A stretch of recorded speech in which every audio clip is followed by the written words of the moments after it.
مجھے تعجب پتہ ہے کہاں ہو رہا ہے کہ یہ رشتہ قائم ہو رہا ہے حضرت سیدنا آدم علیہ السلام اور حضرت سیدہ اماں حوا کا جنت میں.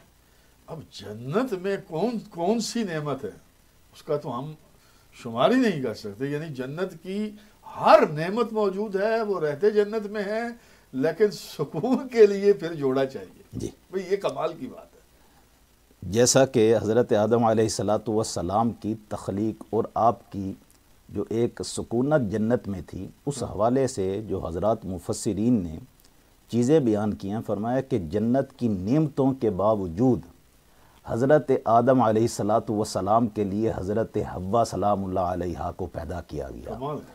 اور باوجود اس کے کہ جنت کی اتنی نعمتیں موجود تھیں, لیکن جو سکون آپ کو حضرت حوا سلام اللہ علیہا سے ملا, وہ سکون آپ کو جنت کی باقی نعمتوں سے نہیں مل رہا تھا. میرا ذہن اسی طرف گیا ہے. اچھا, اس کا مطلب یہ ہوا مفتی صاحب کہ نکاح میں 3 چیزیں اہم آئیں, یعنی اس رشتے میں 3 چیزیں. ایک چیز تو سکون, محبت اور رحمت, نرمی. جی, رحمت کا جو اصل جو ایک مطلب ہوتا ہے نا, وہ یہ ہوتا ہے کہ سکون حاصل کر لینا. جیسا کہ قرآن مجید فرقان حمید میں اصحاب کہف کے متعلق اللہ رب العزت نے ارشاد فرمایا کہ انہوں نے اپنے رب سے رحمت طلب کی, تو فرمایا کہ ان کو رحمت کیسے دی گئی کہ ان کو سکون عطا کر دیا گیا. رب تعالیٰ کی طرف سے جب رحمت کا نزول ہوتا ہے تو بندے پر سکون اور طمانینت وہ اتاری جاتی ہے. اور اس رشتے میں جو ارشاد فرمایا گیا وَجَعَلَ بَيْنَكُمْ مَوَدَّةً وَرَحْمَةً, یعنی مودت یہ بنیاد ہے رحمت کے حصول کے لیے. یعنی اگر اس رشتے میں میاں بیوی کے درمیان باہم محبت اور اتفاق نہ ہو تو وہ گھر پھر رحمت کے حصول کا سبب نہیں رہتا, بلکہ وہاں سے تو رحمتیں اور برکتیں دور ہو جاتی ہیں. یعنی رحمت تمہیں تب ملے گی جب پہلے محبت ہوگی. اور محبت کا معنی کیا ہے؟ محبت کا معنی یہ ہے کہ ایک دوسرے کے حقوق کا, عزت کا, ان کی باقی جو ہے نا وہ چیزوں کا خیال رکھنا کہ نہ ان کو ذہنی طور پر کوئی تکلیف پہنچے, نہ ان کو جسمانی طور پر کوئی تکلیف پہنچے. تو جب یہ چیز ہوگی تو اس کے بعد آگے پھر رحمت اور سکون ان کو حاصل ہوگا. اس سب ہم کلام مجید میں جب غور کرتے ہیں, جو آئے مقدسہ آپ نے تلاوت کی, اس میں سے یہ 3 بنیادی نکات نکلے. ایک اور مقام پر اس رشتے کا جو نام دیا گیا ہے, یعنی آپ کہہ سکتے ہیں کہ اس رشتے کو جس طرح سے انٹروڈیوس کیا گیا ہے وہ ہے لباس کے ساتھ. لباس لکم وانتم لباس لہن.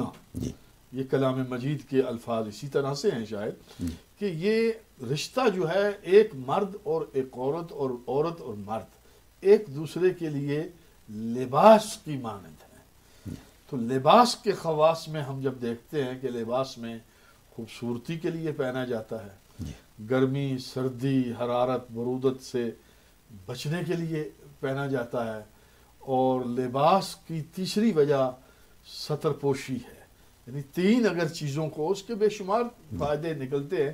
سب سے پہلی چیز زیب و زینت ہے, خوبصورتی ہے, ستر پوشی ہے, اور پھر موسم کی جو گرمی سردی ہے اس سے بچنا ہے. تو اس کا مطلب یہ ہوا کہ یہ جو رشتہ ہے, اس رشتے میں یہ 3 چیزیں بھی ہونی چاہیے. 3 چیزیں آپ نے بیان فرمائیں کہ اس رشتے میں سکون کا ہونا ضروری ہے, مودت کا ہونا ضروری ہے, رحمت کا ہونا بھی ضروری ہے. اور اگر کلام مجید کے اس لفظ کو ہم سامنے رکھتے ہیں کہ یہ لباس ہے, مرد عورت, عورت مرد ایک دوسرے کے لیے لباس ہیں, تو پھر اب ان کے اس رشتے میں یہ چیز ہونی چاہیے کہ اس میں حسن ہو, زیب و زینت ہو, خوبصورتی ہو. یعنی رشتے کے اندر ہمیں کوئی ایسی چیز بدصورتی نظر نہ آئے. ٹھیک ہے. دوسری چیز اس میں گرمی اور سردی, یعنی دکھ اور تکلیف اور خوشی, آرام, ان میں میاں بیوی جو دوسرے کے ساتھ شامل ہوں, یعنی ایک دوسرے کی خوشی میں شامل ہوں, ایک دوسرے کے دکھ میں شامل ہوں.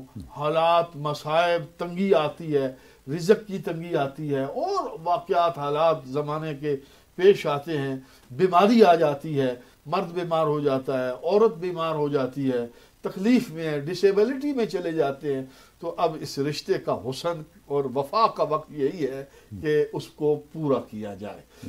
اسی طریقے سے ستر پوشی لباس کا کام ہے کہ عیب چھپانا، تو ایک مرد کو چاہیے کہ وہ اپنی بیوی کے عیب جو ہے وہ چھپائے، اس میں کوئی کمی کوتاہی ہے تو وہ اپنے دوستوں میں، اپنی فیملی میں بتاتا نہ پھرے۔ اسی طرح بیوی کے لیے یہ ضروری ہے کہ وہ اپنے خامند کا کوئی عیب بیان نہ کرے، اس کی برائی بیان نہ کرے، اس کی کوئی ایسی چیز اس کے ماں باپ کے سامنے یا اس کے بھائیوں کے سامنے یا آگے اپنی سہیلیوں کے سامنے نہ